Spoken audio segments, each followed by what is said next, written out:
Aujourd'hui, j'ai le plaisir de retrouver Steve Gentis. Entraîneur holistique, Steve aide à renforcer à la fois l'esprit et le corps afin d'exprimer son plein potentiel. Mais avant de devenir cet homme au calme olympien, il est passé par un parcours semé d'embûches. J'étais vraiment mal dans ma peau et j'étais à côté de ma vie. Mais il y a quelque chose qui est apparu assez subitement et j'ai fait confiance à ça. C'est venu tellement de quelque chose de très profond, de viscéral, que j'ai tout plaqué du jour au lendemain. Steve nous partage son chemin vers le calme intérieur et nous rappelle l'essentiel. Je veux m'inscrire encore une fois et le dire et le redire. Tout est en nous. Il faut s'y mettre. Il faut commencer à faire attention à ce cadeau qu'est le corps. C'est notre véhicule, c'est le temple de notre âme. On doit en prendre soin. On parle aussi de méditation et de l'effort quotidien nécessaire pour atteindre un bien-être durable. Des fois, t'as pas envie, mais il faut méditer. Des fois, t'as pas envie, mais il faut aller confronter certaines zones de ton être. Et moi, ça, je l'ai accepté il y a des années et tous les jours, je vais dans ce travail. Steve a voyagé à travers le monde à la découverte de cultures et de rites ancestraux. Coach d'artistes, de sportifs et d'entrepreneurs, il aborde la question de l'illusion face à l'argent et au succès. Mais on peut aussi avoir toutes les choses sur le papier qui nous rendrait heureux aux yeux d'une société telle qu'elle est aujourd'hui, sans être heureux. Parce qu'au fond, il y a plein de choses dans ta conscience, ta spiritualité que tu n'as pas exploré. Steve nous offre un parcours extrêmement riche, ancré et spirituel. Il nous parle avec sagesse et résilience. Puisque nous ne voyons pas le monde tel qu'il est, mais tel qu'on le pense. Tout ce que l'on projette, on l'expérimente en retour. Toute la narration interne crée notre perception de la réalité, notre rapport à la réalité. Cet épisode est dense, impactant et je pense qu'il va t'inspirer autant par le parcours de Steve que par ses enseignements holistiques. Merci au M Social Opéra Paris pour leur accueil dans leur hôtel magnifique et n'hésite pas à laisser 5 étoiles sur Apple Podcast ou Spotify ainsi qu'un petit commentaire. Ça aide grandement ce podcast à faire sa place et ça ne te prend que 2 petites secondes. Et sur l'Instagram Osez by Nico, tu découvriras les vidéos pépites de cette interview. Bonne écoute! Salut Steve, comment vas-tu aujourd'hui? Salut Nico, très bien. Et toi? Ouais, moi ça va bien, je suis ravi de t'avoir. Je trouve que tu dégages une quiétude. Tu vois, quand t'es arrivé, t'as vraiment cette quiétude-là. Tu l'as tout le temps, en général, ce calme olympien. Bah déjà, merci de m'accueillir et merci pour ce compliment, je dirais. En tout cas, c'est plutôt plaisant de se dire qu'on peut générer un état de quiétude, en tout cas qui se ressente. Est-ce que je l'ai tout le temps? Forcément, non, on est cyclique, nous sommes en mouvement. Mais en tout cas, j'y travaille au quotidien. Ouais, bah ça c'est ce que j'ai pu comprendre. T'es quelqu'un d'étonnant. Je sais absolument, enfin si, je sais globalement où on va aller dans notre conversation, mais t'es une sorte d'ovni à mon sens. J'ai du mal à capter réellement qui tu es, tu vois. Aujourd'hui, je t'invite dans une soirée d'anniversaire avec des potes et puis tu débarques et on te demande t'es qui, tu fais quoi, qu'est-ce que tu vas répondre dans un contexte comme ça? C'est une bonne question parce qu'il y a toujours plein de manières de se présenter. C'est vrai qu'on a besoin d'avoir des références, ça fonctionne comme ça, l'esprit humain, on a besoin de rentrer, de faire tenir des choses dans des boîtes, dans des cases. Si je devais définir clairement mes occupations, je dirais que c'est la transmission, le fait de transmettre, c'est ce à quoi j'ai dédié ma vie. Et disons l'entraînement et l'enseignement holistique. Par holistique, j'entends donc le holisme qui implique la compréhension de la globalité de l'être, donc de l'être humain, le corps, l'esprit, la dimension physique, mentale et spirituelle. Donc finalement, pour te donner une image, c'est ce que les transmissions yogiques, par exemple, nous transmettent. C'est comment est-ce que, à partir de ce que nous sommes en tant qu'être humain, eh bien, on peut développer notre potentiel, notre corps, élever notre esprit et finalement pouvoir exprimer ce plein potentiel de manière indépendante, quoi.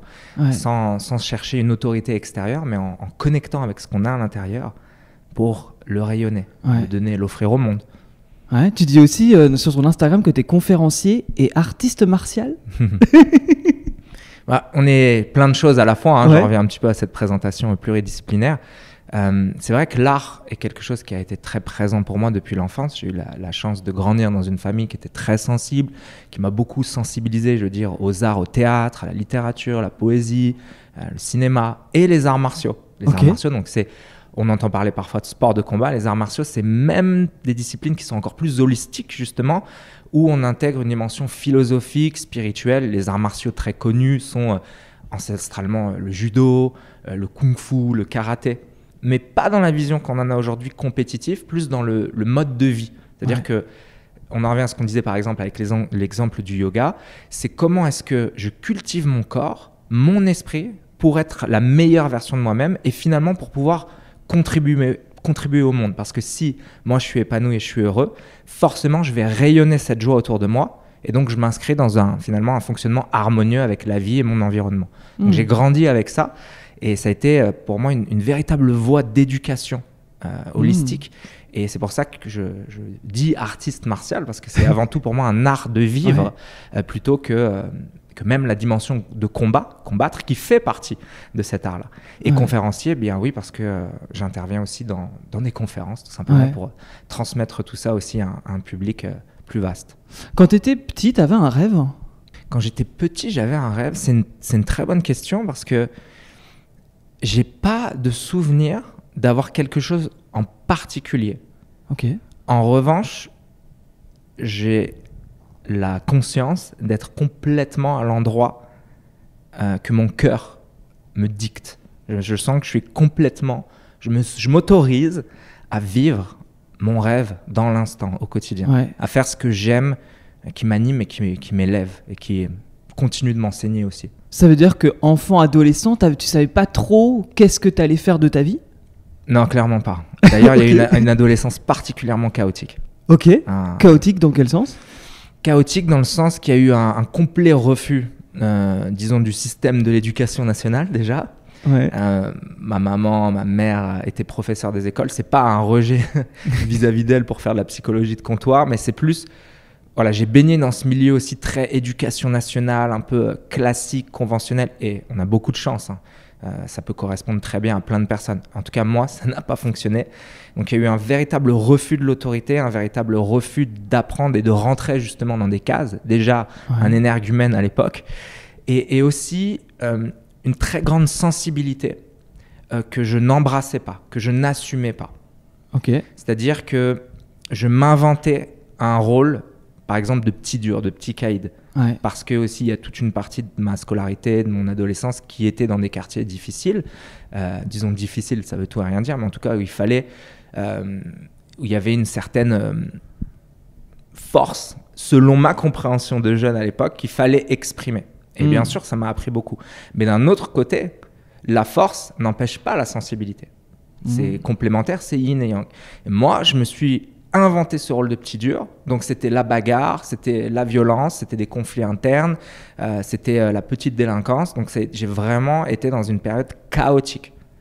À tel point que je suis passé complètement à côté de ma scolarité, des scolarisations virées des écoles, des collèges, etc.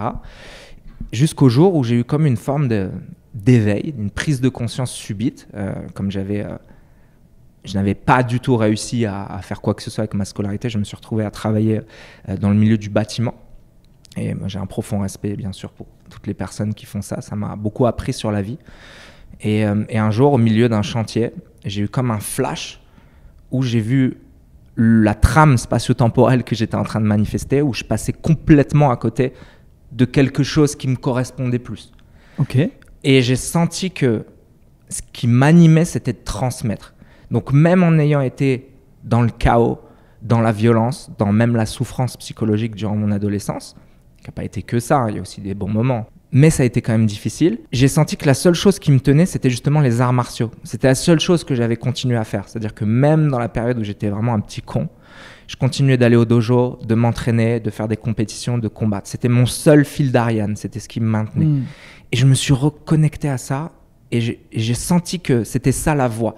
Que si moi, ça m'avait tenu, ça m'avait empêché d'aller finalement trop loin dans le côté destruction, il fallait que je le transmette, cette chose-là. Mais pour bien le transmettre, il fallait que je me forme. Donc j'ai suivi mon cœur, j'ai repris les arts martiaux de plus belle, j'ai pratiqué à haut niveau en tant que compétiteur et j'ai commencé mes études de préparateur physique pour commencer à transmettre aussi, avec un diplôme, l'entraînement du corps.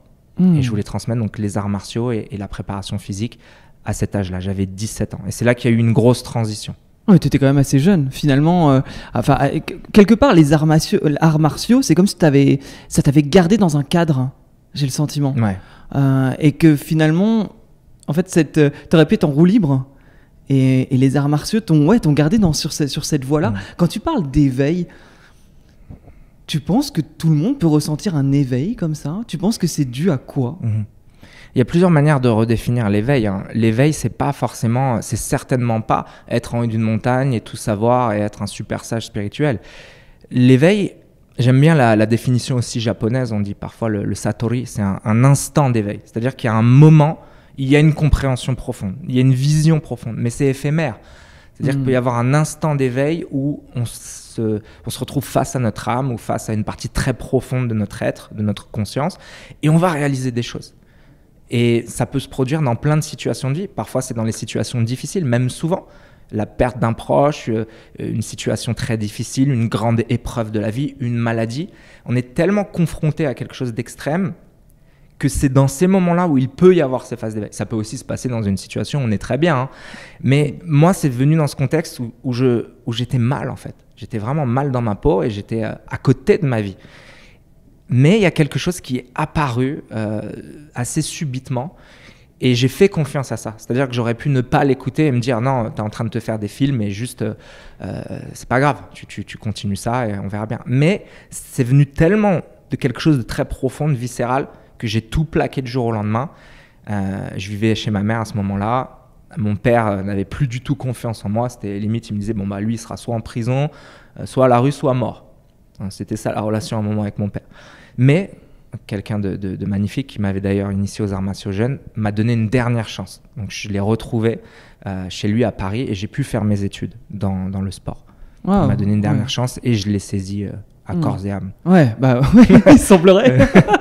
En tout cas, t'as suivi ton cœur et cet éveil quelque part. Et quand on voit un peu le chemin sur lequel ça t'a mené, du coup, ça a été quoi? Ça a été un travail sur toi.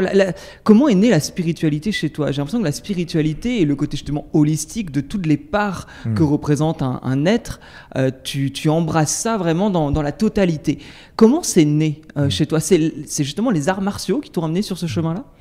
Je dirais que c'est plein de choses. Si on reprend, parce que c'est vrai que je parle pas souvent de moi en fait, et j'aime bien que tu me proposes cela, parce que je pense que c'est important de se dévoiler. Je te fais juste une petite parenthèse là-dessus, c'est que souvent je me mets en retrait parce que pour moi ce qui est important c'est d'être au service d'un message. Ce qui est important pour moi c'est le message, c'est ce à quoi je suis dévoué qui doit pouvoir apporter aux autres, moi qui m'apporte de la joie personnellement, mais je me dis ce qui compte c'est le message, donc peu importe l'homme. Mais c'est vrai qu'il est important quand même de savoir qui transmet ce message. Donc je suis content de pouvoir aujourd'hui suivre ton invitation et peut-être parler un peu plus de ça. Et pour en revenir par exemple à cette naissance de la spiritualité, eh bien l'adolescence, rétrospectivement quand je la regarde, le chaos, le conflit, le rôle dans lequel je me suis enfermé avec force, eh bien ça m'a tellement appris. C'est-à-dire que toutes ces zones d'ombre, tous ces conflits internes, toutes ces fréquentations néfastes que j'avais choisies par rapport à moi, qui était aussi quelqu'un visiblement de néfaste, hein. On aimait et on reçoit ce qu'on aimait quelque part. Quand je dis néfaste, c'est que oui, clairement, c'était des choses très, très chaotiques et brutales, mais ça m'a énormément appris. Il a fallu passer par là. On passe tous par des zones d'ombre, mais il faut savoir amener la lumière de notre conscience sur nos zones d'ombre, sur ce qui nous a amené en fait à faire face à ce que nous sommes au fond. Donc elle est là pour moi la spiritualité. Il n'y a pas eu quelque chose en particulier, c'est tout au long du chemin où il y a quelque chose qui m'a toujours dit ce que tu dois comprendre, c'est là, c'est dans le quotidien. C'est vraiment dans ce que tu vis, c'est en te faisant face. Et je pense que les graines de tout ça ont été plantées beaucoup, encore une fois, grâce à ma famille, les arts martiaux, la partie plus philosophique, et aussi ma grand-mère, ma mère était mystique, vraiment, elle avait une vision très connectée à la terre, aux éléments, aux esprits. On était dans une famille française, mais elle avait toute une bibliothèque très liée à l'Orient, au bouddhisme, au taoïsme, au yoga. Et ma grand-mère méditait, et ma mère, donc fille de ma grand-mère, méditait aussi. Donc j'ai grandi avec ces influences, une mamie aussi qui faisait en plus de la méditation du tai chi. Donc je pense que clairement ces graines plantées en moi ont germé au fil du temps. À mon avis, c'est ça l'origine. Mais après, cette spiritualité, elle s'est vécue au fil du temps parce que une fois que tu commences à tirer sur ce fil d'Ariane, tu vois que c'est sans fin et là, on se met en chemin. C'est marrant que tu dises ça. Ça me fait penser, j'ai réalisé il n'y a pas longtemps que ma grand-mère faisait de la numérologie et en fait, je me suis formé en numérologie il y a 2 ans. Et pour moi, c'est venu tu vois, de podcasts que j'ai écoutés, d'interviews que j'ai vues, et un attrait pour la numérologie. Mais bon, pour moi, ça venait comme ça. Mais en réfléchissant et en parlant à ma mère, en fait, ma grand-mère faisait de la numérologie. Elle tirait les cartes. Elle était à fond dans l'astrologie aussi. Et même si, tu vois, je fais pas de lien direct, il m'a fallu du temps pour comprendre que, c'est quoi l'expression, les chiens ne font pas des chats? Les chiens ne font pas des chats, c'est drôle que tu dises ça, j'avais ça en tête. Mais il y a forcément une transmission, déjà, évidemment, parce qu'il y a les liens familiaux, il y a ce qu'on voit, mais il y a forcément une transmission même plus subtile, transgénérationnelle, psychogénéalogique. Il y a des choses qui passent. Et souvent, si on prend l'exemple, par exemple, dans les familles de personnes qui avaient des dons, disons, des aptitudes particulières. Par exemple, en France, on entend beaucoup parler des barreurs de feu, des coupeurs de feu. Ça se transmettait aussi de génération en génération. Il y a quelque chose qui était là. Mais je pense que tout ce qui rentre dans cette culture plus ésotérique, plus parallèle, disons, mais qui fait complètement partie, en fait, du naturel. Pour moi, tout ce qu'on peut considérer comme mystique, ou même spirituel, ces grands mots-là, c'est des lois de l'univers, des lois de la nature qu'on n'a pas encore compris, des lois de la physique qui ne sont pas encore expliquées par notre science actuelle. D'ailleurs, on s'en rapproche de plus en plus grâce à la physique quantique ou les neurosciences. Il y a des choses merveilleuses qui sont pour l'instant très complexes, mais on commence à tendre vers des découvertes immenses. Donc tout ça pour dire que je pense que ce naturel-là, il est fait pour se transmettre de toute façon de génération en génération. Il se transmet depuis la nuit des temps. On le voit par exemple dans les cultures où le chamanisme est encore très présent. Il y a cette transmission de génération en génération. Et je pense qu'il est très important et très riche et même vital de le maintenir vivant, avec sagesse. Tu penses justement qu'on peut changer ? Tu vois, quand on regarde la psychogénéalogie, le fait qu'effectivement, on emprunte un peu ce chemin qui vient de nos ancêtres, même là, j'ai jamais fait moi de lien direct avec ma grand-mère et pourtant il est là et il semble assez évident. Tu penses qu'on peut changer, qu'on peut se modeler comme on a envie, comme on veut nous, et non pas par notre passé et nos ancêtres ? C'est une très très bonne question. C'est très intéressant. Évidemment, il y a une grande compréhension à avoir sur le fait que nous héritons d'une somme incommensurable d'informations de par nos lignées, de par nos ancêtres. Bien sûr, il y a l'épigénétique, ce qui s'inscrit aussi dans le corps, dans les gènes, mais il y a des choses aussi de l'ordre du subtil qui sont la résultante de génération de transmission. Et nous, on fait partie de cette chaîne et on devient un des maillons de la chaîne une fois qu'on est incarné. Et oui, on a totalement la possibilité de transformer la direction de cette lignée. Ça ne veut pas dire qu'on renie quoi que ce soit, mais ça veut dire que l'on amène la lumière de la conscience sur peut-être ce qui doit être changé. Ou sûrement.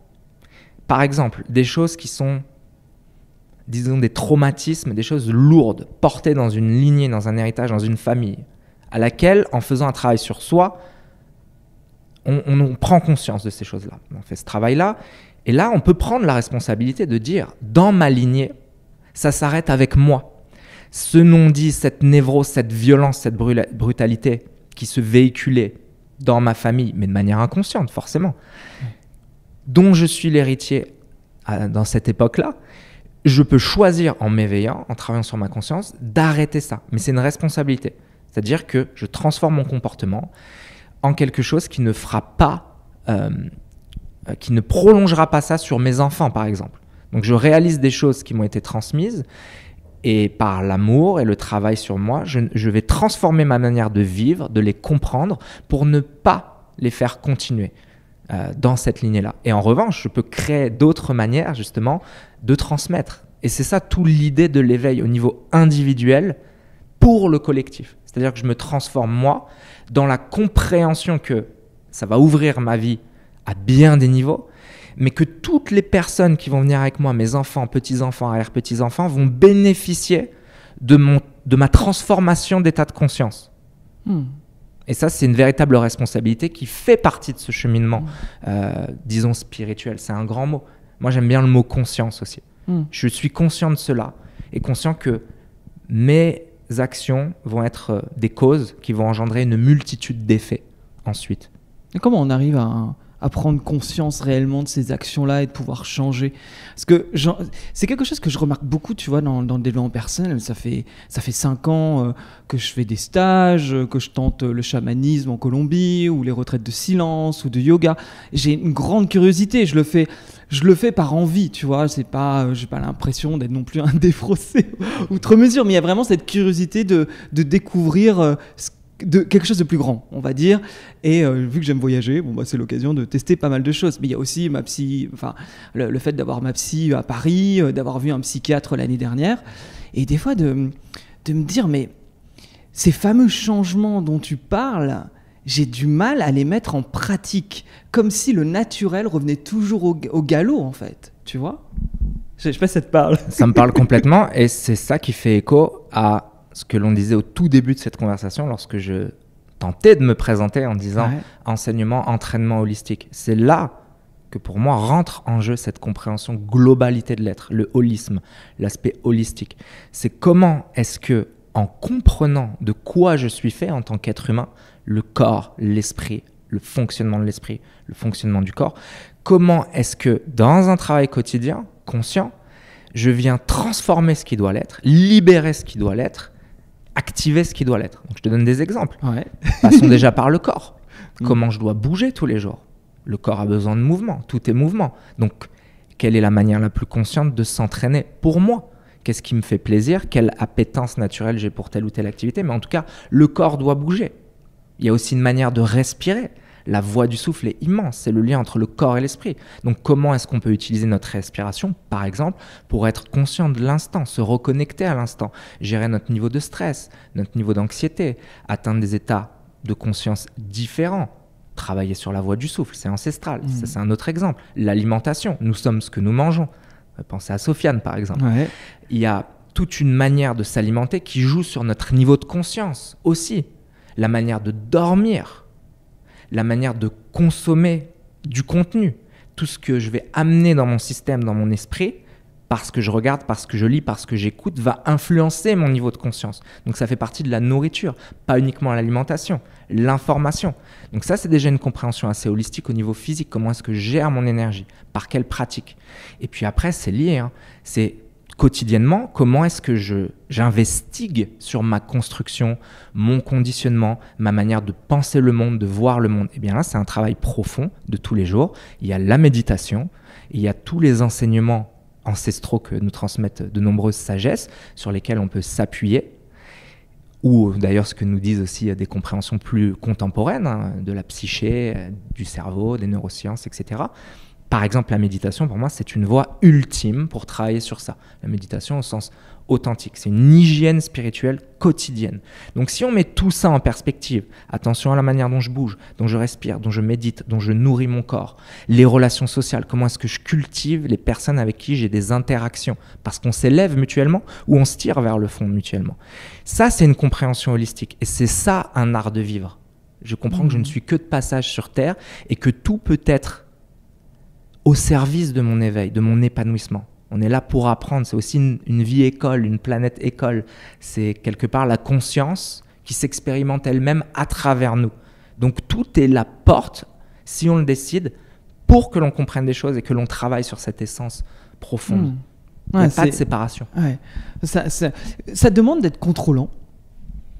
Tu vois, parce que quand tu dis ça, ça veut dire qu'il faut contrôler son souffle, contrôler même, non, peut-être pas dans la méditation, mais en tout cas contrôler ce qu'on mange, contrôler ses interactions, contrôler sa manière de bouger, peut-être d'avoir son énergie. Est-ce que tu penses qu'on ne tombe pas dans un surcontrôle quand on essaye d'être cette personne en éveil ou spirituellement parfaite?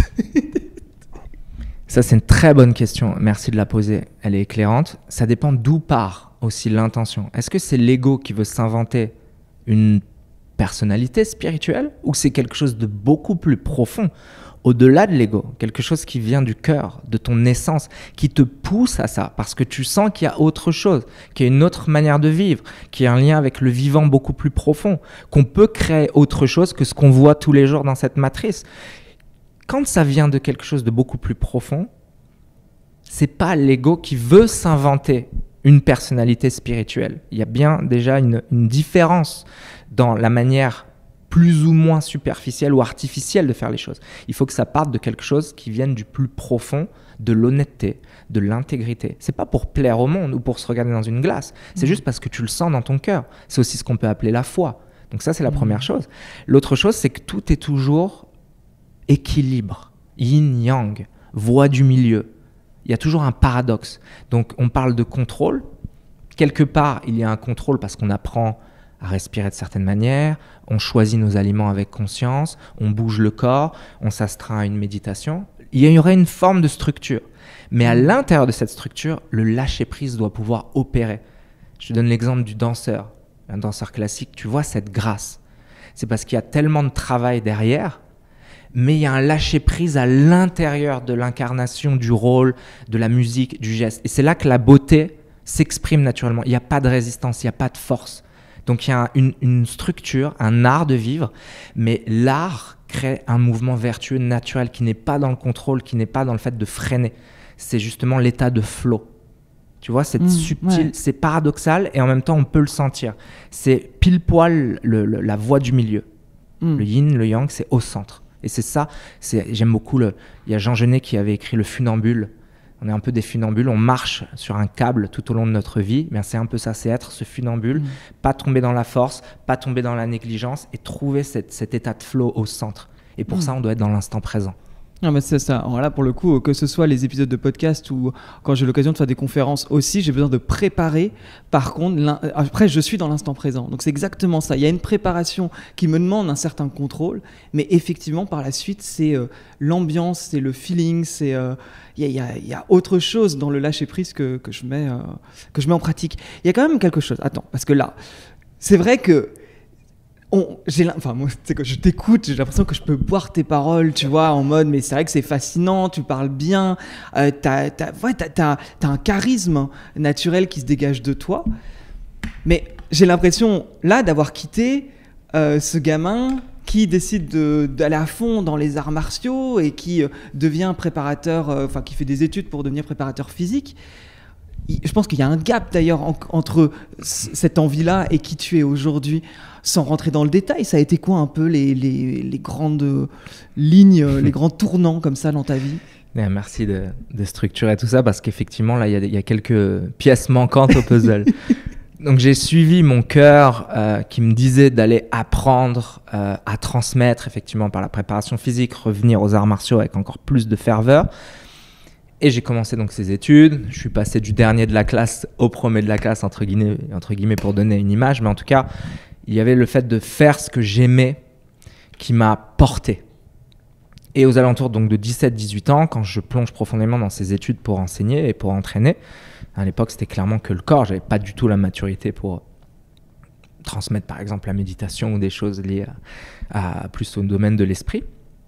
Eh bien, il y a eu une convergence à ce moment-là.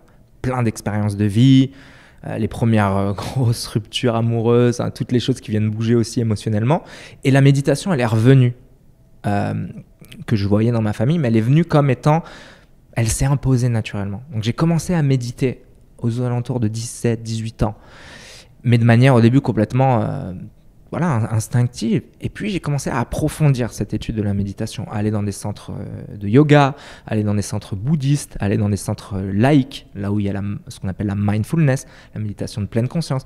J'ai commencé à pratiquer et j'ai vu que ça m'apportait tellement. Donc d'un côté, il y a eu la méditation et toute la compréhension philosophique. J'ai aussi, pareil, je ne pouvais pas ouvrir un livre par refus de tout ça, mais à partir du moment où j'ai trouvé des lectures qui m'ont passionné, je pense aux stoïques, je pense encore une fois à des enseignements liés au bouddhisme, à l'hermétisme, au taoïsme, j'ai dévoré les livres. Donc il y avait ce côté très autodidacte qui a commencé à se nourrir, à aller expérimenter différentes choses. Et en parallèle de ça, j'ai commencé très, très tôt à enseigner, parce que c'était des diplômes en alternance, c'était des brevets d'État à l'époque pour être entraîneur.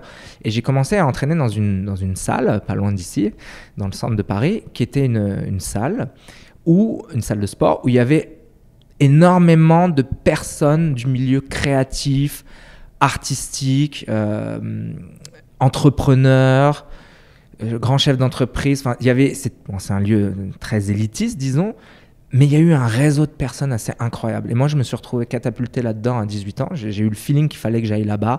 J'ai demandé à faire mon stage d'alternance de formation et je me suis retrouvé dans cet endroit.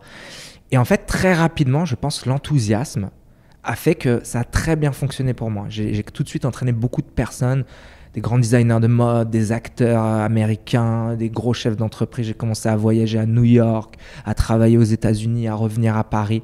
Il y a une espèce de réseau qui s'est constitué, qui a explosé. Et moi, j'étais passionné à entraîner. Ça se voyait, ça plaisait, ça fonctionnait. Mais en plus de ça, comme j'avais accès à plein de personnes différentes, des auteurs, des photographes, des danseurs, des acteurs, encore une fois, je me retrouvais tout le temps, comme je les accompagnais, à les suivre dans des tournées, à l'opéra, sur des plateaux de télé, sur des tournages de films, dans des foires d'art, etc. Donc je me suis nourri de plein de personnalités qui étaient déjà out of the box, qui étaient hors du cadre, des artistes complètement déjantés. Et moi, ça m'a énormément inspiré, toutes ces personnalités. Donc il y a eu toute une période où je me suis formé en tant qu'entraîneur, en parallèle je méditais, et en même temps je commençais à interagir avec des gens qui avaient excellé dans leur domaine et dans plein de domaines différents, avec, je dirais, comme pour voie commune, la créativité, l'expression. Ouais.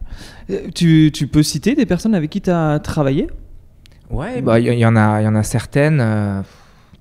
Il y a eu pas mal de monde, mais des designers comme Marc Jacobs, Riccardo Tisci, Michel Lamy, Rick Owens, donc des personnalités comme ça hors du moule. Parce qu'il y a eu une actrice américaine, Scarlett Johansson, on a travaillé ensemble. J'ai travaillé avec plusieurs acteurs, actrices français aussi. J'ai travaillé avec des personnes comme Pierre et Gilles, des grands artistes photographes. Toi, qui justement a côtoyé des gens qui excellent dans leur art, est-ce qu'ils ont quelque chose de particulier ? Si oui, quoi ? Sinon... En fait... C'est très difficile d'avoir une réponse parce que déjà tout le monde est complètement différent. Ouais. Moi, ce qui m'a beaucoup inspiré chez toutes ces personnes, j'ai aussi entraîné des athlètes de haut niveau, d'ailleurs des combattants, des personnes à niveau olympique, des combattants de l'UFC, enfin voilà. Oui, il y a plein de personnes qui étaient relativement connues ou très connues, mais au-delà de cette notoriété, le point commun, c'est, je pense clairement, la capacité à embrasser ses rêves, à être focus sur une vision. On parlait justement de vivre ses rêves, d'être tellement dans la nécessité de t'exprimer. C'est plus fort que toi. Et ce que j'observe chez les personnes qui excellent dans leur domaine, même dans l'entrepreneuriat, c'est qu'il y a quelque chose de plus fort que toi. C'est-à-dire que ça te dépasse. Et tu viens mettre en mouvement tout ce qui doit l'être pour pouvoir atteindre et ouvrir ses objectifs. Ça ne veut pas dire forcément que tu es heureux. C'est pour ça que moi, ça a été très enrichissant. C'est que j'étais dans un milieu très tôt, en passant des chantiers à la business class pour aller à New York. J'ai pu expérimenter un milieu où il y avait énormément d'abondance, par exemple financière, de notoriété, etc. C'est pas pour ça que les personnes étaient heureuses. Loin de là. J'ai même vu des situations dramatique au niveau émotionnel et situation de vie, aussi dans des milieux très aisés.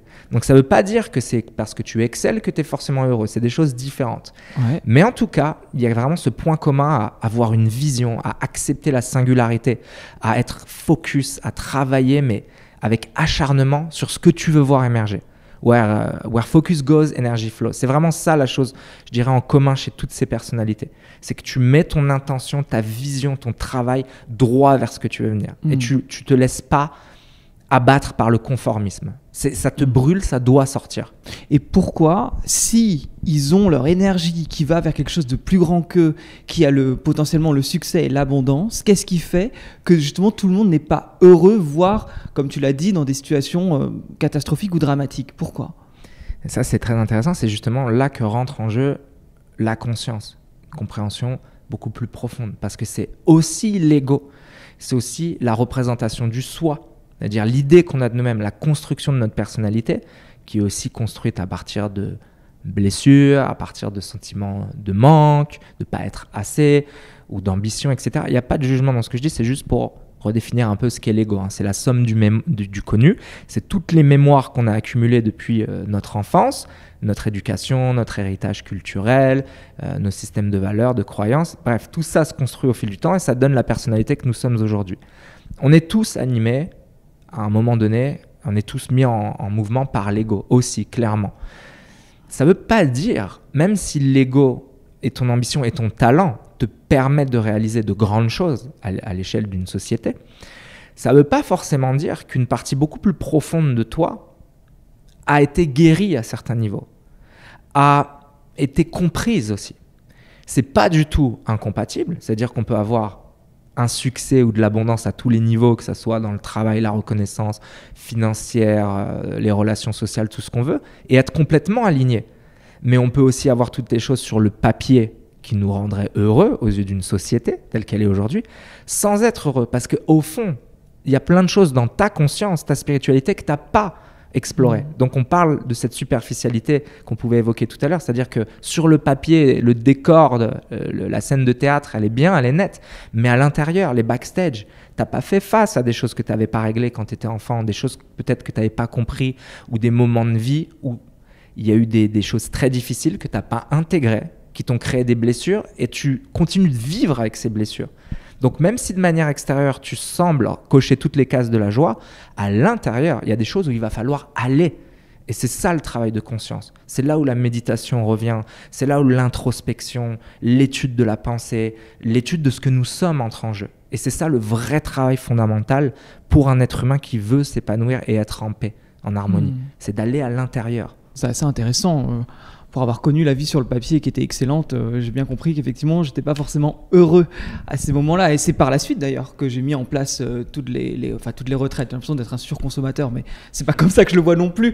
Bien que on peut rentrer dans ce cliché-là, mais néanmoins, c'est fait en conscience. Mais je vois tout à fait ce que tu veux dire. Donc, et tu sais, ce qui me marque dans ce que tu dis aussi, c'est que quelque part, tu as évoqué cette idée que c'est un tout pour grandir et que tu t'es entouré de gens qui sortaient quelque part du côté carré, du côté... Dernièrement, j'ai fait une conférence, c'est un mec qui s'appelle Nicolas Felgier, qui donne des conférences en entreprise, etc., etc. Et en fait, il faisait un spectacle à Paris sur le dépassement de soi. À la suite de cela, j'ai bu un verre et en fait, il était dans ce bar-là et il est venu nous voir avec mon ami avec qui j'ai vu la conf. Mais en fait, quand j'ai vu ce qu'il dégageait, c'est-à-dire que là, il n'était plus sur scène, mais l'énergie, le charisme, quand tu lui parlais d'une situation, tout de suite, il était là. Mais tu devrais essayer ça, tu devrais faire ça. Mais vu ton parcours, tu devrais faire comme ça. Mais tu as déjà pensé à ça? Et là, j'étais là, mais le mec, il est en train de me démonter mon cerveau sur des chemins que je n'aurais pas imaginés, mais vu que lui, il les arpente, il montre des voies qui, pour moi, sont des voies, elles sont fermées. Et tu vois ce que je veux dire? Et toi, quelque part, est-ce que je me trompe si je te dis que tu as été face à des gens qui t'ont montré aussi des possibles que tu n'aurais jamais imaginés quelque part? Ouais, complètement. Il y a eu beaucoup de ça. C'est pour ça que je t'en ai parlé. C'était de voir toutes ces personnes finalement que moi je voyais à la télé, sur grand écran, dans les films, etc. Et de non seulement les rencontrer et en côtoyer certaines, mais en plus de m'occuper d'elles. C'est-à-dire que je les entraîne, je leur permets de s'exprimer et je les mets dans des états où elles sont aussi face à leurs limites physiques. Donc c'était aussi un échange avec dans une intimité, dans un cadre qui est le sport et l'entraînement, qui a permis aussi des échanges de grande qualité. Et comme j'étais très jeune avec cet enthousiasme-là, il y a eu une vraie transmission qui s'est opérée. Certaines personnes aussi avec lesquelles que j'entraînais, des artistes, j'ai pu collaborer avec eux sur certains projets. Il y a eu des choses aussi qui sont venues naturellement, qui m'ont instruite. Mais au-delà de ça, ça veut dire que j'ai commencé à découvrir un milieu très intéressant et finalement à nouer des véritables liens d'amitié profonde avec certaines personnes. Et finalement, c'est devenu en fait mes cercles de personnes que je côtoyais, dont je m'entourais. Et donc, il y a un changement déjà dans la manière de voir le monde de par ces interactions-là. Mais ce qu'il y a, c'est qu'en parallèle, j'ai continué cette quête de méditation de plus en plus profondément. Et c'est pas juste ces rencontres-là, c'est que tout le travail que je faisais de mon côté n'a cessé de s'approfondir. J'ai commencé à aller plus en Asie pour aller à la source justement de la méditation, passer du temps en Thaïlande, faire des retraites vipassana, aller au Japon, à la source de certains arts martiaux, certaines philosophies, étudier un peu le zen sur place.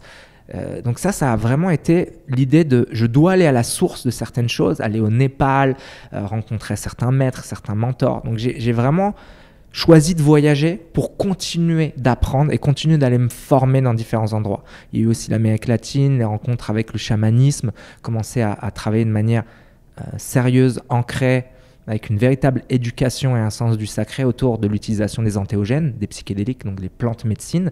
Et ça a été des moments majeurs qui ont commencé à jalonner mon parcours. C'est-à-dire que oui, il y avait la transmission et ça se passait très bien du côté professionnel, relationnel, mais j'ai commencé à mettre en aventure en fait et à parcourir le monde au même titre que je pouvais parcourir les livres, plonger dans les podcasts, écrire. J'aime apprendre de manière autodidacte. Je pense que c'est aussi ce côté où, comme j'ai pas du tout suivi quelque chose de scolaire, c'est cet élan très autodidacte qui m'a amené à être à la fois dans une étude, parce que j'aime ça tous les jours et encore aujourd'hui.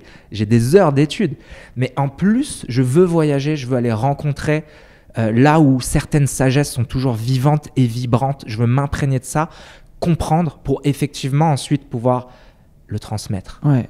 C'est fascinant. J'adore ce que tu partages parce que j'ai l'impression de voir un aventurier de l'humain, de la conscience qui à la fois est dans la matière, mais en même temps il y a cette énergie de voyage et de te nourrir en fait. Enfin, je suis pas étonné, je te parlais de ta numérologie tout à l'heure, mais du coup, vu tes nombres, je suis vraiment pas étonné. Mais en tout cas, il y a ce truc qui est chez toi, qui est assez fascinant. Qu'est-ce que tu as appris de plus grand quelque part dans ces voyages et ces différentes cultures? Ta plus grande découverte, je dirais d'ailleurs. Il y en a pas une parce que c'est plein de facettes d'un prisme qu'est la vie finalement. Mais je dirais que moi, ce qui me bouleverse toujours, et j'aime beaucoup que tu parles d'aventure, parce que je vois vraiment ça, la vie comme une aventure, la vie comme la plus grande des aventures, comme l'expérience la plus merveilleuse qu'on puisse expérimenter sous cette forme. C'est un miracle d'être en vie. Et ce qui converge dans tout ce que j'ai pu découvrir, c'est ce qui nous rassemble en fait. Que ça soit en allant dans certaines régions du monde ou dans d'autres régions du monde, ou en plongeant dans les livres, ou en parlant avec plein de personnes différentes, c'est ce qui nous envoie vers notre essence commune. C'est cette sensation, cet être. Être, c'est pour utiliser un mot qui n'est pas chargé. Par exemple, si j'utilisais le divin, Dieu, on peut très vite avoir toute une charge autour de ces mots. Mais moi, ce qui me bouleverse toujours, c'est de voir que dès que tu creuses, peu importe les générations, peu importe les cultures, on va tous avec des différences, et c'est ça qui est beau, c'est cette différence, on va tous dans la même direction. En tout cas, quand on parle de conscience, quand on parle de sagesse, que tu ailles méditer, que tu ailles faire du yoga, que tu ailles danser, que tu ailles rencontrer des chamans, prendre des plantes, chanter ou autre, dans la direction, c'est de nous amener à notre essence commune, à cette véritable spiritualité hors de tout dogme, hors de tout mot. D'ailleurs, tenter de la définir, c'est déjà l'annihiler. Le mot n'est pas la chose, c'est au-delà de ça. Mais quelque chose qui nous relie, le vrai religare, la vraie religion avec rien d'humain en termes de construction, mais finalement l'humanité, ce qu'elle a de plus profond, ou le vivant dans son essence. Et moi, c'est ça qui m'anime, c'est cette foi, c'est de trouver comment, de manière quotidienne, je peux être un vecteur le plus possible à mon humble niveau qui permette d'ouvrir dans ce que je partage ou ce que je tâche de transmettre, une porte qui permette à d'autres de ressentir ce lien, cette chose que nous avons en commun, cette chose sacrée, finalement qu'on pourrait aussi appeler l'amour. Qu'est-ce qui nous amène à respecter l'autre, à respecter toute forme de vie, à nous éveiller, à honorer la vie, à être en gratitude d'être ici, à respecter notre environnement au sens large. Bien sûr, ce n'est pas une question d'être parfait, c'est une question de ressentir, c'est une question d'incarner ce que peut être l'amour et la spiritualité au sens authentique. Ce n'est pas pour faire joli, ce n'est pas pour plaire, c'est juste parce que tu le sens et que tu sais que cette vie, elle est tellement précieuse, on ne sait pas pour combien de temps on est là, ça peut dégager demain. Donc, chaque jour qui t'est offert, mais vis-le pleinement. Et ben, c'est ça qui me touche. C'est de dire comment est-ce que, avec la richesse du monde, on peut réaliser ça et on peut honorer ça et le faire vibrer à travers nous. Tu as le sentiment de réussir à vivre dans cette vibration-là quotidiennement? Ouais. T'arrives le matin, tu te réveilles, t'es heureux, t'as cette conscience d'être chanceux, d'être vivant et d'être un tout et d'être amour. Bon là, j'enfonce enfin tu vois, je dis mais, enfin comment te dire, mais là, ce que je te dis là, ça peut paraître un peu basique, mais quelque part, tu vois, c'est fondamentaux. T'arrives à expérimenter ça tous les jours. Oui, et d'ailleurs, rien n'est, enfin je veux dire, moi j'ai rien atteint, je sais rien, je suis pas un sachant. Ce que je veux dire, c'est que je sens. dans mon cœur. Et quand on en parle amour, on parle pas de bisounours. L'amour, c'est un synonyme finalement d'être au contact de cette magie qu'est la vie, au contact de ce qui permet de perpétuer la vie, au contact d'une force qui sous-tend à la vie, la conscience. Donc, évidemment que quotidiennement, je cultive le fait d'être le plus présent possible, le plus au contact possible de cette force, de cette essence.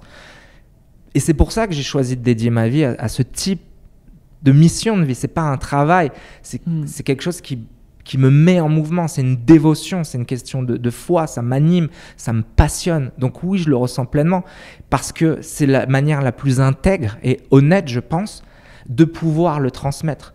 Ça veut dire que si ça passe par toi, que tu en fais l'expérience et que tu le rayonnes, ça doit pouvoir être communicatif, comme moi, des personnes qui m'ont influencé, qui laissaient transparaître ça à travers elles. C'est là où je disais tout à l'heure que pour moi, je m'approprie rien. C'est pas Steve, c'est génial, il est éveillé. C'est pas du tout ça. C'est justement, je tâche de faire le plus de possible d'espace, d'enlever un maximum de résistance pour que ce flot naturel, cette joie, cette force vitale puisse s'exprimer à travers moi. Et pour ça, j'écoute mon cœur et je fais ce que j'aime. Et des fois, ça implique de la fermeté, de la force, du courage, d'aller hors de la zone de confort. C'est ça aussi l'amour. C'est pas la douceur ultime, les bisounours. Ça fait partie du tout. Mais oui, c'est un travail quotidien. Des fois, t'as pas envie, mais il faut méditer. Des fois, t'as pas envie, mais il faut aller confronter certaines zones de ton être. Et moi, ça, je l'ai accepté il y a des années. Et tous les jours, je vais dans ce travail. C'est le vrai travail, à mon sens. En tout cas, c'est mon travail. Comment toi tu vois la méditation? Parce que forcément ça fait partie de ton quotidien, comme tu dis, c'est ton travail au quotidien, des fois il faut méditer. D'ailleurs cette injonction, comment tu la vois? Parce que tu sais, même des fois dans la spiritualité, il y a ce côté, il faut pas méditer, c'est je suis invité à. Donc comment toi déjà tu fais la différence entre je suis invité à il faut, parce que peut-être ce faut, en fait, il est positif dans ta manière de faire les choses, et ensuite, qu'est-ce que pour toi la méditation? Une très bonne question et c'est très important ce que tu dis là parce qu'il faut faire preuve de discernement. Encore une fois, ce que l'on partage là, en l'occurrence ce que j'exprime là, ce n'est que selon mon prisme de compréhension actuel d'ailleurs. Il sera forcément en mouvement, tout bouge. Donc c'est simplement à travers mon étroit prisme de compréhension et de perception. Donc il n'y a rien de... Je veux dire, c'est pas... on n'est arrivé nulle part. C'est juste tâcher d'être le plus ouvert possible et le faire avec une réelle intention de bienveillance et de transmission. Et là-dedans, effectivement, s'inscrit, c'est pour ça que je parle énormément de la méditation et que c'est finalement le premier arc des choses dont je me fais un vecteur de transmission. La méditation, il faut bien comprendre que c'est pas une pratique au fond, de juste je m'assieds, je fais le vide dans mes pensées et je me détends. La méditation, c'est notre état originel derrière le mental, derrière l'ego qui s'est construit au fil du temps.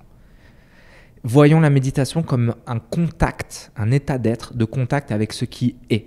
Derrière les concepts, derrière l'identité, derrière les croyances, les peurs, les ambitions, les addictions. C'est un contact avec notre essence, cette fameuse essence dont on parle. Donc la méditation, c'est quelque chose que tout le monde a en soi. C'est pas plus, c'est moins. C'est un peu la via negativa. C'est enlever des couches pour connecter à cette justement force qui vibre en chacun d'entre nous.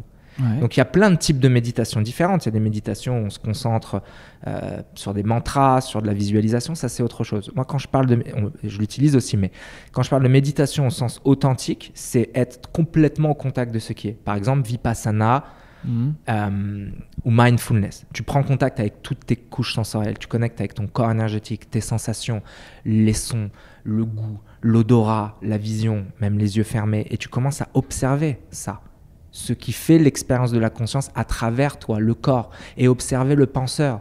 Et tu réalises que tu n'es pas la pensée, que tu n'es pas cette personne, que tu es ce qui regarde cette personne et ce qui regarde la pensée. Donc là, ce n'est pas une méditation où on essaye d'induire quoi que ce soit, c'est un pas de retrait sur le mode de fonctionnement automatique, ou alors peut-être on vit tout le temps dans le passé, ou on projette dans le futur. C'est normal parce que l'ego, c'est un mécanisme de protection et qui croit qu'en se perpétuant, ou en anticipant tout le temps, ou en ressassant tout le temps, il pense bien faire son rôle, mais c'est aussi une illusion. Donc la méditation, c'est pouvoir réaliser ce que nous sommes au-delà de ce fonctionnement qui est devenu aliéné en fait au fil du temps et de nos modes de vie. Donc c'est une manière de voir la méditation comme une hygiène spirituelle. Certes, ça prend des formes, ça s'apparente à une pratique, mais c'est un état de conscience. Ça me fait penser que hier, j'écoutais une interview que tu avais pu faire où tu faisais un exercice de respiration, simplement. J'ai beaucoup de mal à l'exercice de respiration. Je sais pas, je vois que j'ai du mal à y aller. Je trouve pas ça très agréable. Par contre, l'exercice que tu as donné fait, je sais pas, 6 minutes. Hein, c'est assez court. Hein. Le bien-être que j'ai ressenti après était incroyable. Et ça m'a étonné, alors que j'ai pas non plus l'impression de ne pas connaître ça, mais ça m'a étonné, tu vois, de me dire, ces 6 minutes-là qui t'ont pas demandé grand-chose, le bien-être que tu as ressenti, en fait, si tu faisais ça tous les jours, ça serait peut-être pas si mal. Comment t'expliques justement que peut-être on prend pas le temps de mettre dans nos routines de la méditation ou des exercices de respiration? C'est très bien que tu partages ça encore une fois, et c'est très lié en fait à notre conditionnement. C'est pour ça que si on en revient aux transmissions holistiques, à cet art de vivre, on n'a pas été éduqué à ça. On a été éduqué différemment. Et là, encore une fois, l'idée n'est pas de juger, c'est comme ça, c'est ce qui est. Maintenant, on a accès à tellement de choses. Notre corps, c'est une porte d'entrée. D'ailleurs, c'était l'enseignement du yoga ou justement de certaines voies martiales plus profondes, comme celle du kung-fu qu'on retrouve à Shaolin ou autre. C'est que le corps est le vecteur et la porte qui permet à notre conscience de s'élever. C'est pour ça que nous sommes incarnés dans cette dimension. L'esprit, la conscience, l'âme passe par un corps, par le corps, pour expérimenter une infinité de situations, ce qu'on appelle la vie. Et derrière, il y aurait un mécanisme qui tendrait à évoluer. Voilà, je ne vais pas aller plus loin pour l'instant, mais on doit passer par le corps pour s'éveiller. Donc, quand on comprend que le corps est un vecteur d'élévation de l'âme, c'est là où on peut se mettre à transformer notre relation au corps. Au début, effectivement, ça peut être très difficile de respirer parce qu'on n'est pas habitué, parce que tes poumons, ta coordination musculaire, la sensation qui se passe dans le corps, même si tu peux assez rapidement sentir le bien-être et l'état, mais c'est comme tout. Quelqu'un qui n'a jamais couru va commencer à faire un footing, va avoir mal aux jambes, ça va être insupportable, mais il va le refaire 2 fois, 3 fois. Et au bout d'1 an, peut-être que cette personne elle va avoir la sensation de voler en courant, et elle va en découvrir plein d'aspects bénéfiques. Donc c'est là où moi je veux m'inscrire encore une fois et le dire et le redire, tout est en nous. Il faut s'y mettre, il faut commencer à faire attention à ce cadeau qu'est le corps. C'est notre véhicule, c'est le temple de notre âme, on doit en prendre soin. Donc la manière de bouger, de respirer, de l'alimenter, c'est ça qui va permettre à l'énergie vitale de bien circuler en nous. Si on harmonise notre corps, on harmonise notre esprit. Et inversement, si j'harmonise mon esprit, j'harmonise mon corps. Azabov, Sobilo. C'est cette intrication entre corps et esprit. Donc il y a plein de problèmes, une grande majorité de problèmes dans nos vies, et à un certain niveau, la totalité des problèmes. Il faut toujours prendre les choses avec différents prismes de perception, différentes échelles. Mais si on comprend notre fonctionnement, toutes les complexités, les épreuves, en fait, on a tout le temps la possibilité d'agir dessus beaucoup plus qu'on le pense. Mais pour ça, il faut comprendre comment on fonctionne. On n'a pas été élevé à ça, on n'a pas été éduqué. Notre société ne véhicule pas non plus l'autonomie de la pensée, de la conscience et la compréhension profonde de ce qu'est le corps. Mais une fois qu'on le découvre, on accède à un champ tellement vaste et les facultés humaines sont beaucoup plus puissantes et profondes que ce que l'on pense la plupart du temps. Toi qui as fait justement, parce que c'est ça qui est intéressant, là j'ai l'impression que tu reviens aux bases, justement on a tout en nous et on revient vraiment aux fondamentaux, et en même temps tu as essayé beaucoup de choses justement dans le monde. Tu as le sentiment qu'on peut essayer plein de choses, que ça permet d'aller plus loin, on ouvre peut-être des tiroirs, des chapitres, mais qu'on revient toujours à l'introduction de qu'est-ce qui est le plus important au quotidien. Je ne sais pas si je suis clair dans mon explication. Non, mais c'est clair. c'est clair et ça soulève quelque chose d'essentiel. C'est dans cette aventure qu'est la vie, soyons aventuriers, soyons aventureux, expérimentons plein de choses, allons tenter des choses, allons voir ce qui fonctionne plus avec certaines personnes, Et pour d'autres, ça sera une autre voie. Hein. Tous les chemins mènent à Rome. C'est pour ça qu'il y a plein de courants finalement philosophiques, spirituels, et que finalement, bon, dans les grandes lignes, ils se rejoignent tous, surtout les sagesses les plus universelles, mais c'est des langages différents. Et donc, ça doit pouvoir correspondre à différentes personnes. Mais à mon sens, ce qui est important, c'est de développer une discipline, pas au sens rigide du terme, mais au sens être disciple, l'art d'apprendre.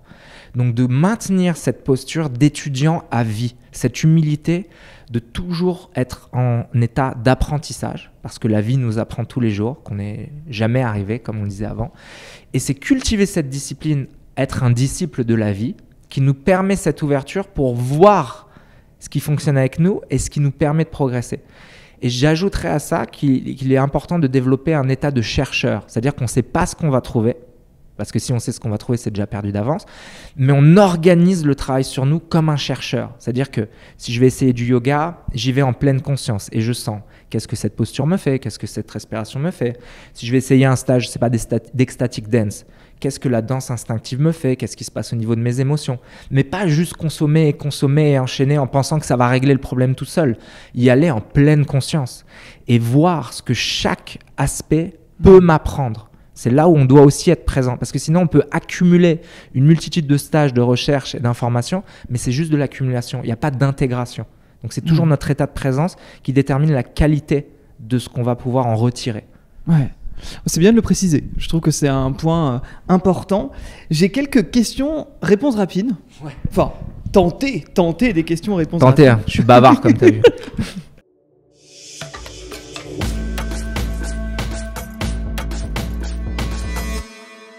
C'est quoi pour toi oser? Être. Ok. Le plus important, le corps ou l'esprit? Les deux. Tu formes, tu enseignes, tu guides. Qu'est-ce que tu fais quand toi, tu te sens perdu? J'apprends. Ta routine bien-être du matin en 3 mots. Méditation, respiration, mouvement. Ce qui t'a le plus transformé. La vie. Le plus grand a priori que les gens ont sur la méditation. Forcer à faire le vide. Ton mantra du moment. Amour. Le truc qui t'ancre quand tu perds pied. Le corps. Si tu pouvais transmettre un seul enseignement, ça serait? Regarde à l'intérieur. Et à quoi ressemble un homme aligné pour toi? Un arbre. Les racines bien ancrées et le feuillage, l'esprit qui se déploie vers les étoiles. Tu es excellent à cet exercice, hein? J'aime bien les jeux. Parce que j'ai eu certaines personnes, ils me font des tirades qui vont durer quand même 3 minutes, mais vu qu'ils ont tendance à étirer leurs propos, toi c'est fou à quel point justement tu parais ancré. Tu vois, tu parais là, tu parais présent, tu parais précis dans ta manière de dire et de faire les choses. Écoute, merci. Je pense que c'est un peu incarner ce qu'on prône. Ouais. Le fait de méditer, le fait d'être présent, mais parce que j'aime ce moment. Je veux pas en manquer une miette.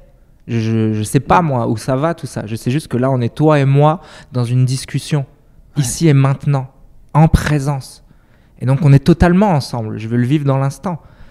Et il y a aussi le fait, forcément, de par toutes les pratiques, tu parles de précision. Si tu travailles, je te donne un exemple de l'entraînement holistique ou de ce que, par exemple, une discipline comme les arts martiaux peut nous apporter dans d'autres dimensions de notre être. Quand tu travailles tous les jours à être précis sur ton coup de poing, sur ton coup de pied, à être sharp là-dessus, c'est une énergie que tu émets de l'esprit, que tu fais circuler et qui prend une forme, un coup de pied, un coup de poing. Mais forcément que cette énergie que tu cultives, que tu diriges avec précision, avec rapidité, elle peut s'appliquer à d'autres domaines de ta vie. Donc, utilise ce que tu apprends dans les coups de poing et les coups de pied, dans les mots, par exemple.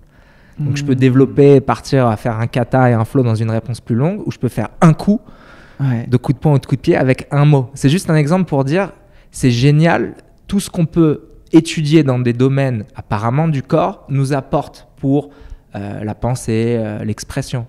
Et inversement. Ouais. Donc, la nécessité aussi de cultiver des arts comme un équilibre pour tout un chacun. Tous nourris. Ouais. T'as des peurs aujourd'hui? Alors ça, c'est une question intéressante parce qu'il y a des peurs qui sont liées forcément à l'ego. Ouais. Parce que l'ego, c'est aussi son mécanisme donc, de protection et il est régi par la peur. Mais la plupart du temps, c'est des peurs illusoires. Donc quand on comprend le mécanisme de l'ego, ce qui nous fait peur, c'est une résonance avec des situations passées, avec du passé, dans lequel ça s'est mal passé. Mal, c'est aussi une polarisation, une interprétation. Et si on vit en perpétuant ces schémas-là, on va ne faire que répercuter ces peurs et les projeter. La peur, elle est vitale, mais lorsqu'elle est réelle dans une situation donnée dans l'instant, et s'il peut y avoir un danger physique, une voiture, être au bord d'un précipice, quelque chose de brutal et de violent qui arrive, là, la peur, elle est légitime, elle est intelligence. Mais vivre avec des peurs, au fond, c'est le plus gros frein qu'on puisse mettre à notre existence. Donc s'il y a des parts de mon ego, de mon identité qui continuent de maintenir certaines peurs, je ne les écoute pas. Il y a une perception interne qui fait que je comprends Steve dans son mouvement, son identité, son évolution, mais il y a une autre partie de la conscience qui passe par ce corps qui comprend qu'elle n'est pas Steve au fond. Donc ça dépend à quel point je veux utiliser l'identité et la personnalité de Steve en tant que boussole, avatar, masque, personnage, mais j'ai pas forcément envie de passer par cette identité et ses peurs. J'ai peut-être envie d'utiliser uniquement cette partie d'identité qui amène au fond une harmonie, une expansion et une joie. C'est un exemple pour dire que ce que nous apprend la méditation, c'est que nous ne sommes pas donc le penseur, nous sommes ce qui observe le penseur. Mais le penseur, il se reprogramme en permanence. Donc les peurs, à partir du moment où tu ne les nourris pas, tu ne leur donnes pas d'énergie, tu ne vis pas avec. Donc si là, par exemple, je te répondais « oui, j'ai cette peur », au moment où je te réponds, je suis déjà en train de l'alimenter. Donc non, je n'ai pas de peur. On vient à cette phrase. C'est ça. Non, mais j'ai l'impression qu'on en vient à cette phrase que j'adore. Ta pensée crée ta réalité. Et en permanence, moment par moment. Ouais. Et ça, j'adore. Je sais pas pourquoi il y a des gens qui sont alors je mets le mot spiritualité et développement personnel, mais sous-entendu, tes pensées ne créent pas ta réalité. Mais en fait, pour moi, c'est tellement ma logique, c'est évident. Il y a peu de temps, je faisais une conférence sur comment oser ses projets. Henry Ford qui disait que tu penses en être capable ou en être incapable, dans les deux cas, tu as raison. Mais en fait, ça me paraît évident. Je ne vois pas comment tu peux remettre ça en question. C'est évident que ta croyance va créer ta réalité, donc que ta pensée va créer ta réalité. Implacable. C'est 100% fondé, vrai, quelle que soit la perception qu'on en ait, hein, que ce soit au niveau de la psychologie, que ce soit au niveau de la mystique, que ce soit au niveau de quelque chose de très factuel, évidemment, puisque nous ne voyons pas le monde tel qu'il est, mais tel qu'on le pense. Tout ce que l'on projette, on l'expérimente en retour. Toute la narration interne crée notre perception de la réalité, notre rapport à la réalité. Tout ce que l'on nourrit en nous va germer dans notre vie. Donc clairement, notre pensée, la manière dont on vit nos émotions, la manière dont on communique les choses, et évidemment nos actions, créent notre réalité. De manière individuelle et de manière collective, on co-crée cette réalité. C'est ça qui nous renvoie à l'importance, lorsqu'on a des instants d'éveil, donc de compréhension profonde de ce lien qu'il y a entre nous, de comprendre que toutes mes actions et mes pensées influencent évidemment ma réalité, mais influencent notre réalité de manière collective. Ça, c'est la compréhension de l'interdépendance. On en parle beaucoup dans le bouddhisme. Donc, chacune de nos actions, pensées, influence le tout. Et c'est là où on commence à se responsabiliser. C'est pas une question d'être parfait, c'est une question d'être conscient. Forcément qu'un comportement brutal, violent à un certain niveau, ne serait-ce que verbalement, ça va impacter en fait l'ensemble du vivant, même si c'est à des intensités infimes. Mais imagine 1 milliard, 2 milliards, 3 milliards de personnes qui ont un comportement inconscient, brutal. La somme d'énergie et ce que ça génère au quotidien. Ouais. Et on est tous cet atome du monde. Et c'est ça, se responsabiliser en conscience aussi. Ouais. Comprendre que moi, j'impacte le monde tous les jours avec ce que je dis, ce que je fais, ce que je pense. Et comment on fait quand on a justement des pensées qui tournent dans notre tête? Je pense que je devine un peu la réponse, mais tu vas étayer peut-être ça. Tu vois, aujourd'hui, même si j'ai conscience que ma pensée crée ma réalité, je ne peux pas m'empêcher de me dire très souvent j'ai 39 ans, j'ai très peur de vieillir. Pour moi, 40 ans, alors attention à tous les quarantenaires qui nous écoutent, mais c'est un peu la fin de ma vie sentimentale. Et je me suis séparé il y a 1 an et demi et je pars du principe qu'à 40 ans, mais en fait, qui va vouloir de moi? Je vais être trop vieux, je vais pas être aimable. Et j'ai vraiment cette peur, mais je le ressens. Le matin, je vais me regarder dans la glace et je vais avoir cette pensée. Et pourtant, je me dis, c'est le penseur. C'est-à-dire que après, quand je me regarde, je prends un peu de recul, c'est pas forcément vrai.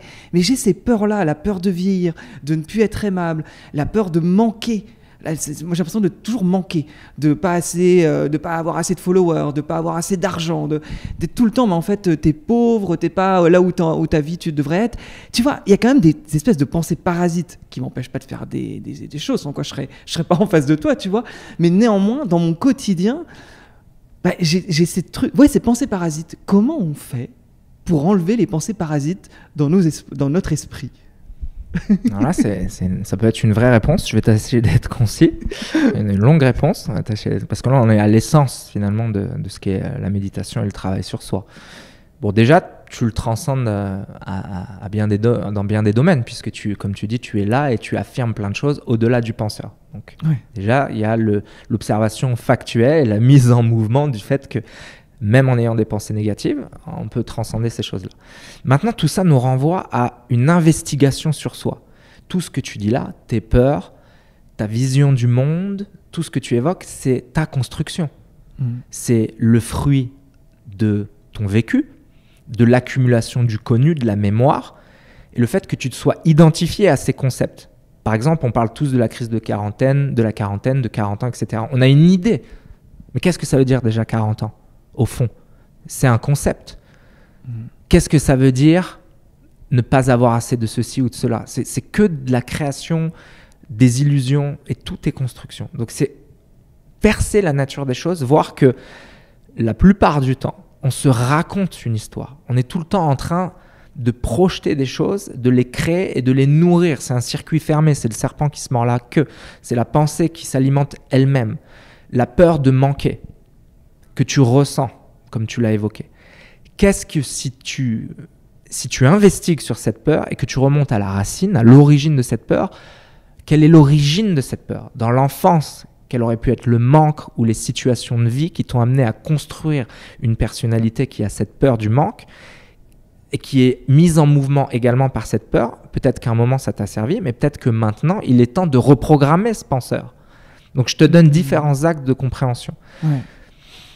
C'est investiguer dans toutes les situations où on est dans des conflits internes, dans de la dualité, face à nos peurs, à nos zones d'ombre, de justement pas se juger, de pas se combattre, mais d'aller avec et de faire face à ça pour comprendre en fait qu'est-ce que mon esprit me dit, qu'est-ce qui n'est pas encore compris et comment est-ce que je peux utiliser ces situations inconscientes, conflictuelles ou divisées à l'intérieur, justement pour amener la lumière de ma conscience et de ma compréhension dessus. Et il est là le travail de tous les jours. C'est là que la méditation, elle doit pouvoir être transférée à des situations de tous les jours. Quelque chose qui te fait peur, ben vas-y.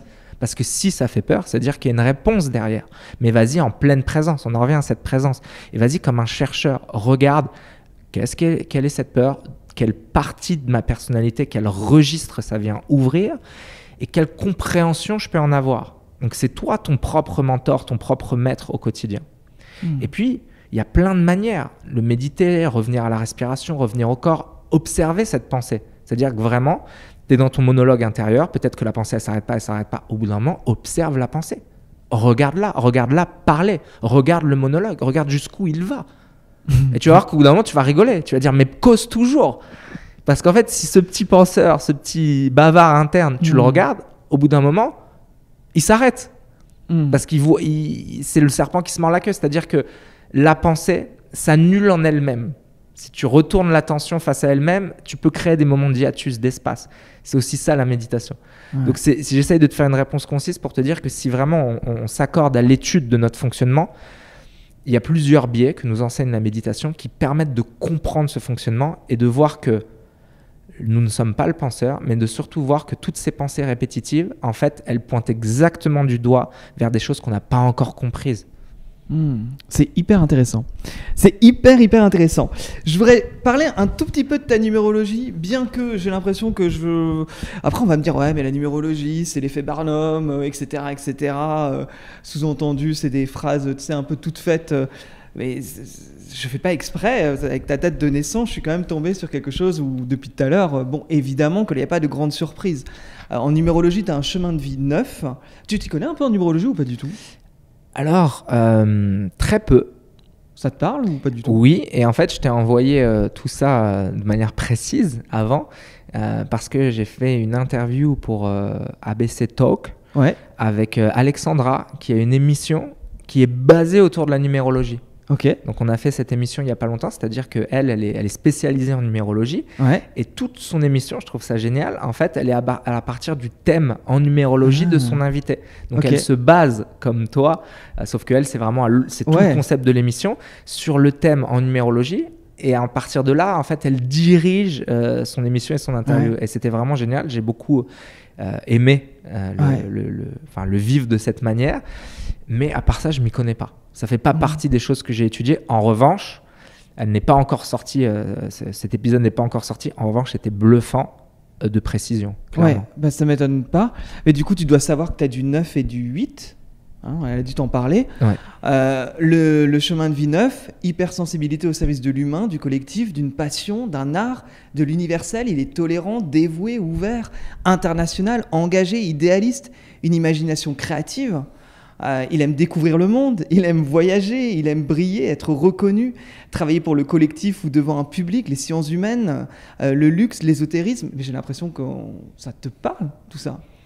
Ce qui est intéressant dans ce que tu dis, c'est que il y a une partie où je peux dire « Ah oui, ça c'est moi ouais. ». Mais est-ce que c'est moi en tant que construction, Steve, ou est-ce que justement j'ai enlevé de la construction de ce qu'aurait pu être Steve, j'ai enlevé des résistances et c'est juste une programmation subtile de l'univers que nous sommes tous. C'est-à-dire, est-ce que ça, c'est pas une forme d'architecture, la numérologie, comme l'astrologie ou d'autres compréhensions, et que finalement nous sommes tous une cellule du divin, si l'univers est conscience et cette conscience divine, et que tout ça est un engrenage. On est tous des pièces d'un puzzle, nous sommes tous une partie du mécanisme. Ouais. Donc finalement, cette science qui est la numérologie serait en train de nous dire que nous comprenons un petit engrenage et que mon rôle a été d'enlever les résistances à ce que cet engrenage fonctionne naturellement. Ouais. Et tu penses pas qu'on a une essence naturelle, bien sûr, une sorte de météo, de couleur pure en nous? Mais je pense que même cette essence, on ne devrait pas s'y identifier. Elle est. Ok. Elle n'est pas nous, elle l'est. Ok. Elle est. Ok. Elle est au-delà de l'identité, elle est beaucoup plus grande. Elle est comme pourquoi les fleurs ont cette forme, pourquoi au printemps il y a cette sève qui circule dans les arbres et les feuilles avec toutes ces formes fractales. C'est une architecture de l'univers du vivant qui est infiniment plus intelligente que la pensée humaine, mais parfaite. C'est pour ça que je disais, ne pas forcément s'attacher en disant ça c'est moi en tant qu'idée. C'est la partie de l'univers que j'expérimente, certes à la première personne, mais comprendre que nous sommes tous justement une portion, un fragment de cette même essence. Et que tout a une justesse. C'est un ordre supérieur que l'intellect ne peut pas saisir. Tu as également du 8, mais du coup ça pareil, tu dois potentiellement savoir que en fait, ce qui est fascinant aussi avec toi, c'est qu'on sent, moi je sens en tout cas une sorte d'ouverture au monde. Enfin, je veux dire, il n'y a pas besoin non plus d'être voyant ou d'être médium pour le capter. En tout cas, tu l'as dans le 9, mais tu as le 8, et le 8, il y a vraiment ce côté dans la matière, comme dans la spiritualité. C'est ceux qui construisent avec beaucoup d'énergie. Ils sont à la fois businessmen, architectes de projets, compétiteurs, investisseurs, donc dans la matière, mais ils sont aussi dans l'être. Architectes d'idées, ambitieux pour les autres, guérisseurs, élévateurs spirituels. Et en fait, c'est ça qui est fascinant, c'est que j'ai l'impression que tu arrives à harmoniser autant dans la matière que dans une élévation spirituelle, que tu arrives à incarner les deux, le corps et l'esprit, encore une fois. Et ce qui représente bien le 8 en numérologie. Ça représente visiblement ce chemin de vie qui prend forme. Et tu vois, je vais un peu répéter ce que je disais avant, peut-être d'une manière légèrement différente, en t'écoutant. Et merci d'avoir pris le temps de regarder tout ça. Est-ce que c'est moi qui fais ça ou est-ce que ça se fait à travers moi? Moi, ça, je ne sais pas du tout. J'aurais même bien plus tendance à dire aujourd'hui que ça se fait automatiquement. J'observe ça. Ça se fait tout seul. Ouais, c'est comme si aujourd'hui tu arrives à incarner un naturel authentique. Certains parlant du Wu-Wei, du Tao, c'est comme... Il y a un mouvement dans tout ça, il y a un flow, Ouais. Et soit on peut essayer de nager à contre-courant, soit on peut se laisser aller dans ce courant. Et finalement, ça peut aussi être cette compréhension que l'on met derrière le terme lâcher prise, le véritable lâcher prise, se laisser porter par toutes les dimensions de notre être, où il y a différents endroits pour comprendre les choses, et se laisser porter par ce flow-là, se laisser porter par le mouvement de l'univers. Ça ne veut pas dire que ce sera toujours beau, rose, facile, pas du tout, mais ça veut dire que on se shape, on se construit, où on se déconstruit pour pouvoir entrer dans la danse du cosmos de la manière la plus harmonieuse possible au niveau de notre corps et de notre esprit. Et finalement, c'était ça aussi les enseignements des anciens yogis originellement. C'était comment est-ce que le corps et l'esprit peuvent devenir le plus harmonieux possible pour la danse du cosmos, la danse, la spirale primordiale, le mouvement primordial. Donc, c'est enlever des résistances pour que l'harmonie puisse s'exprimer à travers nous. Mais l'ego ne doit pas se féliciter de ça en se disant « Ah, c'est moi, c'est génial, moi. » Ça se fait par nous. Et c'est ça qui est merveilleux, c'est qu'on est beaucoup plus que cet ego, beaucoup plus que cette identité qui réussit. Nous sommes la vie qui s'exprime et s'expérimente elle-même. C'est merveilleux. Ouais. Il y a de la place pour une personne à tes côtés? Il y a de la place pour plein de personnes. Ouais, là je parlais plus d'une femme, mais en l'occurrence. Oui, il y a de la place. Alors, il y a de la place. Les relations, c'est forcément ce qu'il y a de plus éclairant au sens large, hein, pas forcément que couple, amis. Enfin, tout est relation. On est tous en relation les uns avec les autres. Donc, les relations au sens large, c'est ce qui nous permet de nous comprendre, de nous découvrir, de nous expérimenter et de découvrir une multitude de choses sur la vie. Pour en revenir à cette place-là, dans l'état actuel des choses, ma manière de partager mon espace, disons pour quelque chose de plus de l'ordre, alors moi j'aime pas le mot couple aussi. Quand je dis moi-je, c'est encore une fois la compréhension actuelle que j'ai du couple, c'est encore une fois une case, un truc dans lequel il faut rentrer. Et je dis pas du tout, ça c'est plus quelque chose de personnel pour le coup. Donc actuellement, ma manière de partager cet espace, c'est beaucoup plus de se dire que si on est avec quelqu'un, chacun deal, chacun gère son cheminement, chacun est responsable de son bonheur, de son épanouissement. Et ensemble, on peut partager cette joie et cet épanouissement. Il n'y a pas d'appui l'un sur l'autre. Ouais. Mais c'est la même posture que j'adopte avec tous mes amis, par exemple. Je ne vois pas l'amour comme « Ah, il y a un amour exclusif pour cette personne » ou un amour exclusif pour cette personne. Je vois plutôt l'amour comme une fréquence dans laquelle il n'y a pas de hiérarchie. Bien sûr, il y a des variantes et des variations en fonction de nos relations. Mais aujourd'hui, je suis comblé d'avoir un entourage où tout le monde est sur son propre chemin d'évolution, d'élévation. Et en fait, on s'augmente tous les autres, tous les uns les autres. Il y a un véritable élan commun où on est tous des générateurs les uns pour les autres et on vient tous, avec cet amour qui nous lie, ramener des pièces manquantes dans l'équation de l'autre. Donc, il y a vraiment une expérimentation, je dirais, d'un amour avec mes cercles proches, très profond et peut-être au sens le plus universel et complètement hors de l'attachement, tout ce qui n'est pas de l'amour finalement. Ouais, j'ai fait une émission, je suis journaliste à France 2 avec Faustine Bollard sur une émission de témoignage. Et là, la semaine dernière, on a enregistré une émission sur le libertinage. Enfin, le libertinage. C'était davantage comment sortir des cases dans un couple pour pimenter une relation qui devient routinière. Et en fait, il y avait pas mal de sujets, enfin les couples parlaient beaucoup de libertinage, en tout cas d'ouvrir leur couple, en tout cas sexuellement à d'autres partenaires. Et il y avait exactement ce côté-là, arrêter de vouloir posséder l'autre, d'être dans cette peur de trahison, cette peur de ne pas être aimé. Et c'était assez intéressant comment une émission qui, sur le papier, on va pas se mentir, peut paraître un peu putassière, mais au final, j'ai trouvé que le sens profond était quand même d'une grande liberté. Liberté d'être, liberté de s'aimer assez pour confectionner un couple libre. Je suis pas en train de dire que tout le monde doit faire du libertinage, hein, mais je veux dire en tout cas un couple qui soit à l'image de qu'est-ce qu'on veut créer dans notre vie. Très intéressant ce que tu partages sur ça. Effectivement, c'est toujours se poser des questions.